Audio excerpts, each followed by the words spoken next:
News, सच जरूरी है।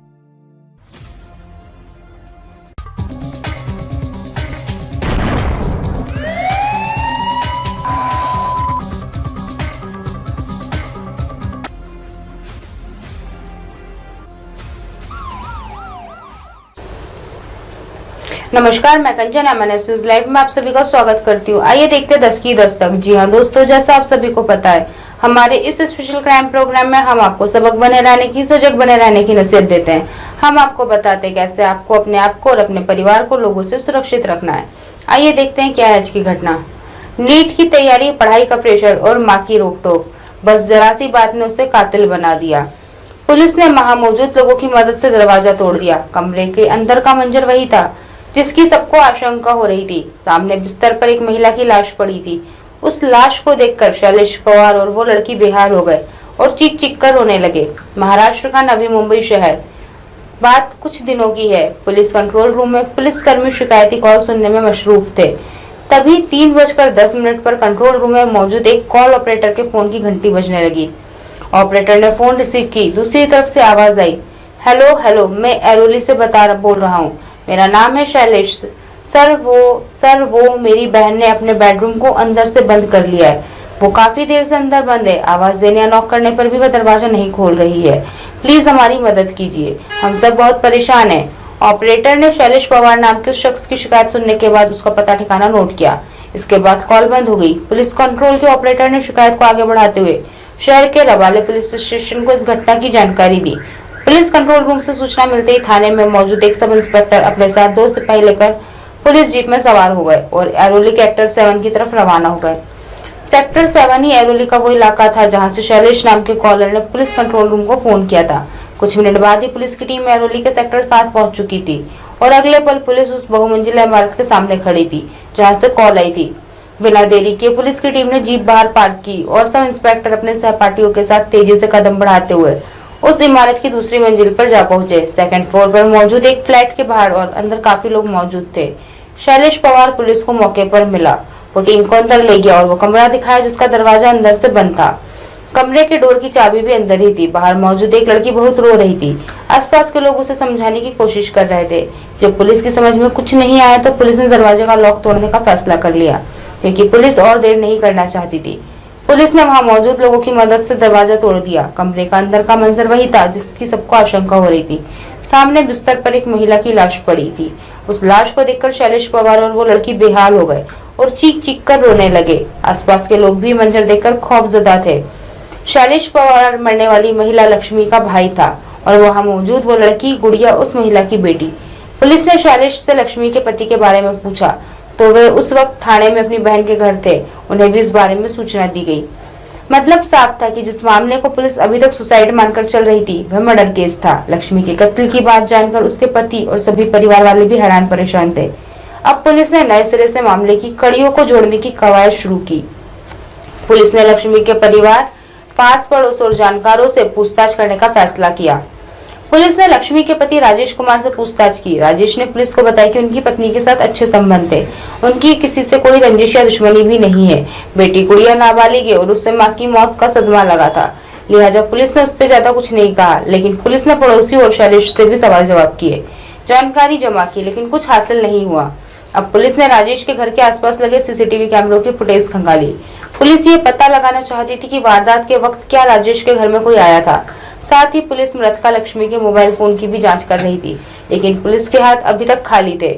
Police को एक बात परेशान कर रही थी कि वारदात के वक्त लक्ष्मी के साथ उसकी बेटी गुड़िया घर में मौजूद थी, लेकिन उसने किसी को आते जाते नहीं देखा। और लक्ष्मी की लाश जिस कमरे से मिली वो अंदर से किसने बंद किया था।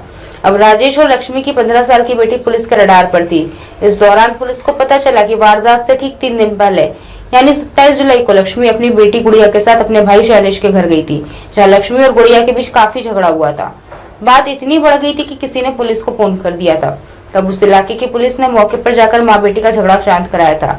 यह जानकारी पुलिस के लिए अंधेरे में रोशनी की तरह साबित हुई। पुलिस की टीम ने राजेश और लक्ष्मी की बेटी से इस बार सख्ती से पूछताछ की। इसके बाद 15 साल की गुड़िया ने जो कहानी पुलिस को बताई उसे सुनकर हर कोई हैरान है। गुड़िया ने पुलिस को बताया कि उसकी माँ उसे बार बार पढ़ाई के लिए टोकती थी। वारदात के दिन दोपहर वो दोनों घर में अकेली थी। उसकी माँ ने उसे पढ़ाई पर ध्यान देने के लिए कहा था। और इसी बात को लेकर उसकी पिटाई भी की थी। तब उसकी माँ ने उसे चाकू दिखाकर धमकाया भी था। गुड़िया को लगा कि उसकी माँ सच में उसे मार डालेगी। इसी बात से खौफजदा होकर उसने अपनी माँ को धक्का दे दिया, जिसकी वजह से लक्ष्मी गिर गई और उसका सिर दीवार में लगा, जिससे उसे चोट भी लगी। जब लक्ष्मी उठने की कोशिश कर रही थी तो उसके हाथ में कपड़े की कराटे बेल्ट आ गई, जिसे गुड़िया ने उसके हाथ से छीन लिया और उसी से अपनी लक्ष्मी का गला घोंट दिया, जिससे लक्ष्मी की मौत हो गई। उस वक्त दोपहर के करीब 2:10 का समय था। उसके पिता राजेश अपनी बहन से मिलने थाने गए थे। 15 साल की गुड़िया ने पुलिस को बताया कि माँ का कत्ल करने के बाद उसने सबसे पहले उनके मोबाइल फोन से व्हाट्सएप पर अपने पिता, अपने मामा और चाची को माँ की तरफ से मैसेज भेज दिया कि वो आत्महत्या कर रही है। उसने मैसेज में लिखा कि मैंने सब कुछ करने की कोशिश की, अब मैं छोड़कर जा रही हूँ। दोपहर 2:30 बजे मैसेज भेजने के बाद गुड़िया ने अंदर से बेडरूम के दरवाजे का नॉब वाला लॉक लगाया और फिर बाहर निकल गई। दरवाजा बंद कर दिया जो अंदर से लॉक हो गया।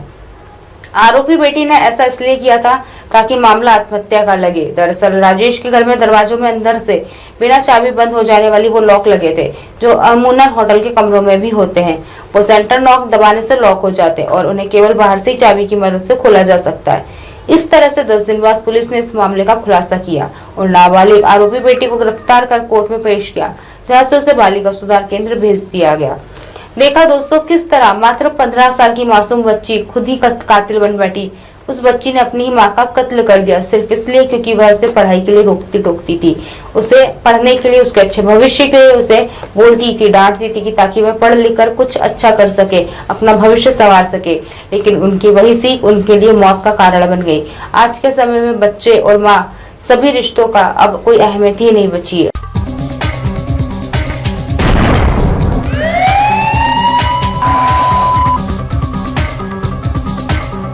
नीट की तैयारी, पढ़ाई का प्रेशर और मां की रोकटोक, बस जरा सी बात ने उसे एक कातिल बना दिया। पुलिस ने वहां मौजूद लोगों की मदद से दरवाजा तोड़ दिया। कमरे के अंदर का मंजर वही था जिसकी सबको आशंका हो रही थी। सामने बिस्तर पर एक महिला की लाश पड़ी थी। उस लाश को देखकर शैलेश पवार और वो लड़की बेहाल हो गए और चीख चीख कर रोने लगे। महाराष्ट्र का नवी मुंबई शहर, वो 30 जुलाई 2021 का दिन था। पुलिस कंट्रोल रूम में पुलिसकर्मी शिकायती कॉल्स सुनने में मशरूफ थे। तभी 3:10 पर कंट्रोल रूम में मौजूद एक कॉल ऑपरेटर के फोन की घंटी बजने लगी। ऑपरेटर ने फोन रिसीव किया। दूसरी तरफ से आवाज आई, हेलो हेलो, मैं एरोली से बोल रहा हूँ, मेरा नाम शैलेश है। सर वो मेरी बहन ने अपने बेडरूम को अंदर से बंद कर लिया है, वो काफी देर से अंदर बंद है। आवाज देने या नॉक करने पर भी वह दरवाजा नहीं खोल रही है। प्लीज हमारी मदद कीजिए, हम सब बहुत परेशान हैं। ऑपरेटर ने शैलेश पवार नाम के उस शख्स की शिकायत सुनने के बाद उसका पता ठिकाना नोट किया। इसके बाद कॉल बंद हो गई। पुलिस कंट्रोल के ऑपरेटर ने शिकायत को आगे बढ़ाते हुए शहर के रबाले पुलिस स्टेशन को इस घटना की जानकारी दी। पुलिस कंट्रोल रूम से सूचना मिलते ही थाने में मौजूद एक सब इंस्पेक्टर अपने साथ 2 सिपाही लेकर पुलिस जीप में सवार हो गए और एरोली के सेक्टर 7 की तरफ रवाना हो गए। सेक्टर 7 ही एरोली का वो इलाका था जहां से शैलेश नाम के कॉलर ने पुलिस कंट्रोल रूम को फोन किया था। कुछ मिनट बाद ही पुलिस की टीम एरोली के सेक्टर 7 पहुंच चुकी थी और अगले पल पुलिस और बहुमंजिला इमारत के सामने खड़ी थी जहां से कॉल आया था। बिना देरी किए पुलिस की टीम ने जीप बाहर पार्क की और सब इंस्पेक्टर अपने सिपाहियों के साथ तेजी से कदम बढ़ाते हुए उस इमारत की दूसरी मंजिल पर जा पहुंचे। सेकंड फ्लोर पर मौजूद एक फ्लैट के बाहर और अंदर काफी लोग मौजूद थे। शैलेश पवार पुलिस को मौके पर मिला। वो टीम को अंदर ले गया और वो कमरा दिखाया जिसका दरवाजा अंदर से बंद था। कमरे के डोर की चाबी अंदर ही थी। बाहर मौजूद एक लड़की बहुत रो रही थी। आस पड़ोस के लोग उसे समझाने की कोशिश कर रहे थे। जब पुलिस की समझ में कुछ नहीं आया तो पुलिस ने दरवाजे का लॉक तोड़ने का फैसला कर लिया, क्योंकि पुलिस और देर नहीं करना चाहती थी। पुलिस ने वहां मौजूद लोगों की मदद से दरवाजा तोड़ दिया। कमरे का अंदर का मंजर वही था जिसकी सबको आशंका हो रही थी।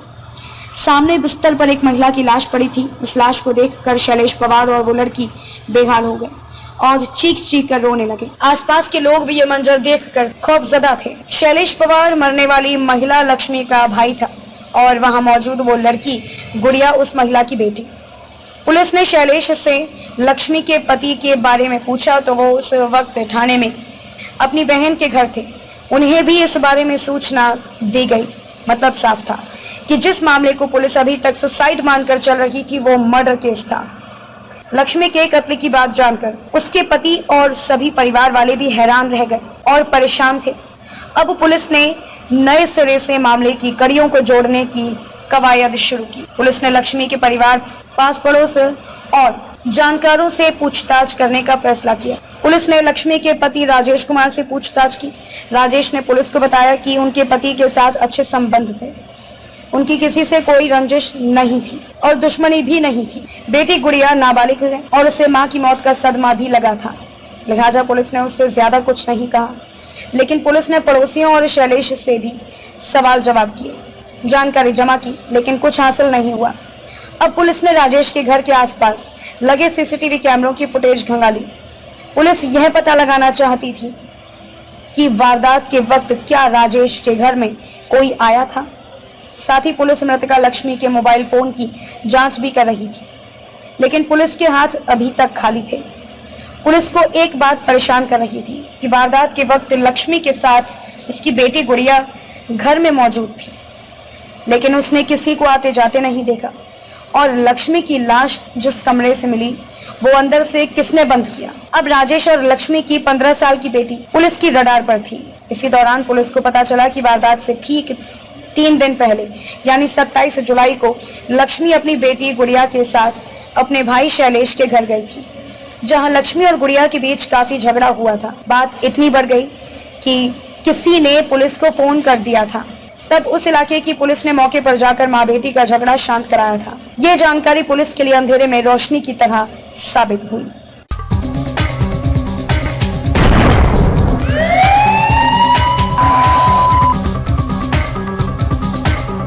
आज की खास खबरों को ही विराम देते हुए कल फिर मिलेंगे इसी समय इसी जगह। देखते रहिए MNS न्यूज लाइव, क्योंकि सच जरूरी है। नमस्कार।